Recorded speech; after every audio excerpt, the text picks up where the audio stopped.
Paraquedismo, assunto é bom demais, dá uma olhada. It's not the way you walk, and it ain't the way you talk. It ain't the job you got that keeps me satisfied. You love me so good, and that's what takes me high. I'm loving you for your love that keeps me alive. Lord, I should let you.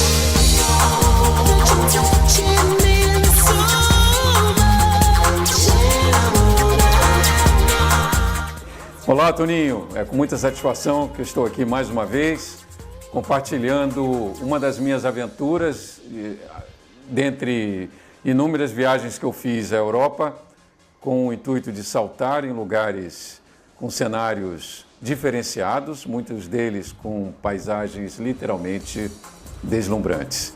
É isso aí, começamos agora com essas imagens, onde inclusive eu tenho aqui uma réplica de um dos helicópteros que aparecem aí no vídeo, nas imagens.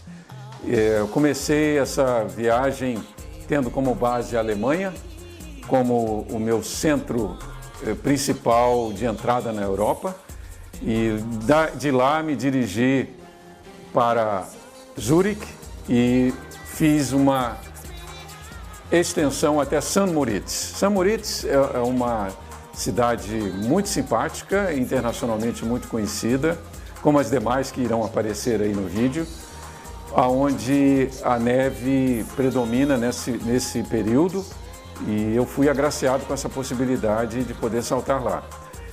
Gostaria de fazer algum comentário a respeito do papel social que as empresas de helicóptero elas têm, principalmente nessas regiões de Alpes, né? No caso lá na Europa, nós temos ali os Alpes suíços, a parte da Áustria, a parte da França, inclusive os Alpes franceses, que é outra parte que está inserida no contexto deste programa.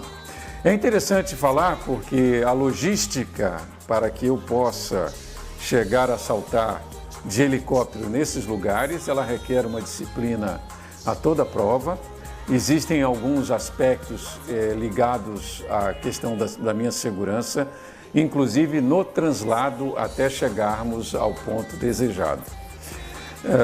Foi muito interessante, fiquei num hotel em Zurique e de lá peguei um veículo com motorista até St. Moritz, nessa minha primeira empreitada, que não foi a única, mas que me deixou assim literalmente extasiado. Existem vários modais que envolvem essas viagens, né? São cenários, de certa forma, que fazem com que a gente dobre a nossa atenção, porque dirigir na neve requer uma técnica e uma atenção redobrada. É importante dizer para aqueles que não sabem que alguns países, dependendo das regiões, nós somos obrigados a trafegar com veículos com tração 4x4. Caso não tenha tração 4x4, o uso de correntes é obrigatório na parte que existe aí a tração, que normalmente é a parte dianteira dos veículos. É muito fácil você perder o controle do veículo nessas condições climáticas de neve. Outro detalhe importante é que a espessura da neve ela varia de acordo com o período, né? Assim como as chuvas, né? Como falando analogamente, existe aí uma variação de espessura da neve que faz com que eu, como paraquedista, redobre a minha atenção e tome alguns procedimentos na hora do pouso para garantir a minha segurança. Um deles, inclusive, o uso apropriado de calçados. O outro é uma técnica que eu aplico analisando a área que eu vou pousar com antecedência, mesmo que seja apenas visualmente, colhendo informações dos locais, porque quanto maior a espessura da neve, maior o risco de uma torção. E existem também as neves com pouca espessura, onde a gente desliza com muito maior rapidez. Outra coisa que a gente deve levar em consideração também, tecnicamente falando, são as altitudes, as questões climáticas de temperatura, pressão. Isso tudo interfere no comportamento do velame. Ou seja, às vezes, dependendo das condições climáticas, o nosso velame ele tende a acelerar e a preocupação aumenta. É muito interessante o trajeto, porque tem determinados momentos em que a impressão que eu tenho é que eu estou entrando num portal. Tamanha a sensação e o clímax que envolve, digamos assim, um salto em ambientes com essa paisagem tão deslumbrante e única, onde a gente reúne a neve, o contexto das montanhas.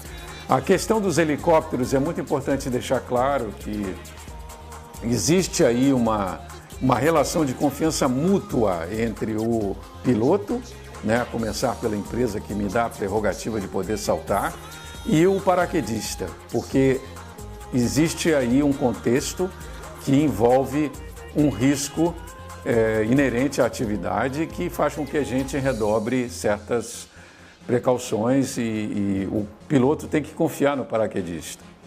É interessante também mencionar que a sensação que você tem, como por exemplo, no caso de St. Moritz, eu pude, nesse meu primeiro salto, obter o resgate do helicóptero após o meu pouso. Existem restrições legais, é importante dizer. Na Suíça, em torno de 40 locais são permitidos a prática do paraquedismo. As empresas de helicóptero, elas primam por outras atividades que são fundamentais para a comunidade. Dentre elas, atividades comerciais, levando mantimentos, material para o topo das montanhas ou mesmo em partes mais elevadas. E existe também a questão do socorro, né? A questão médica é uma das prioridades, se não a maior delas, para as atividades desses helicópteros, nos quais nós utilizamos normalmente em larga escala esse modelo, que é um modelo esquilo, muito versátil, né? Existe aí uma técnica que nós aplicamos para a saída, né?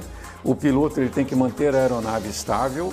Interessante que em Chamonix, por exemplo, eu fui lançado a uma velocidade superior a 80 km por hora em vento de camada. Então a gente percebe um pouco de movimento do helicóptero e uma dificuldade um pouquinho maior do piloto em manter a aeronave estável. Nada impede também de eu saltar com o helicóptero em movimento, mas a gente procura saltar dentro de um eixo, né? E os pilotos da Suíça são considerados um grupo dos melhores do mundo, porque eles atuam em diferentes frentes operacionais. O controle que esses aviadores têm é algo incrível, né? É como se a aeronave fosse uma extensão deles. Então é isso aí, pessoal. Eu espero que vocês gostem. São imagens assim realmente deslumbrantes. Existe todo um contexto logístico, voltando a falar sobre como eu chego até lá. No caso de Zermatt, por exemplo, os veículos não podem trafegar. A gente para numa estação onde se coloca o veículo num estacionamento público e pegamos um trem durante 15 minutos. Lá, então, existem os veículos elétricos. Então, tem todo um contexto voltado a uma organização primorosa que faz com que a Suíça seja um dos países mais interessantes para se viver e se conhecer. Ok? Obrigado e até a próxima. It's not the way you walk, and it ain't the way you talk. It ain't the job you got that keeps me satisfied. You love me so good, and that's what takes me high. Higher than before. Your love, it keeps me alive. Lord, I should let you know. Touching me so much, and I wanna. Cause you always begin to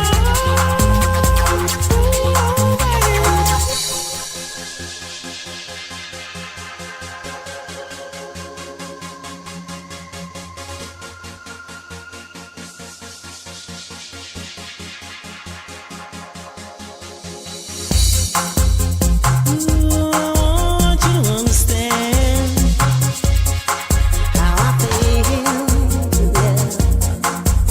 inside.